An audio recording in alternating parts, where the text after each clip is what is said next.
il nostro progetto oggi si sta concretizzando magari in maniera più pratica, più inclusiva, essendo Progress un partito nuovo ma un partito plurale che già allo stato attuale, nonostante i suoi 2 anni di vita, ha già un radicamento notevole sul territorio, ha diversi amministratori. Progress è un partito giovane, ma non si può dire che non manchi la dialettica, sempre in ottica prettamente indipendentista. E anche al secondo congresso regionale a Cagliari si affrontano 2 schieramenti, per la precisione 2 mozioni, da cui poi uscirà il nuovo coordinatore nazionale del partito che dovrà succedere a Salvatore Acampora. Uno schieramento sul solco della tradizione del partito, denominato Progetto Repubblica 2013, ha in franco conto il proprio leader.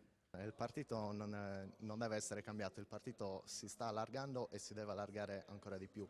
Penso che il ruolo di Progress nel futuro debba essere quello di catalizzatore per tutte quelle forze della società civile, culturale, economiche che oggi lavorano per migliorare la Sardegna.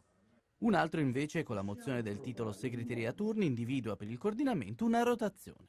Un'alternativa all'idea tradizionale di segretario o coordinatore nazionale, un'alternativa che consiste nella rotazione su base trimestrale della segreteria appunto tra i vari coordinamenti territoriali. I coordinamenti territoriali all'interno di Progress nella nostra struttura organizzativa sono 9, sulla base delle 8 province appunto della Sardegna, più una sezione internazionale chiamata Disterru, che è composta da attivisti di Progress che vivono fuori dalla Sardegna.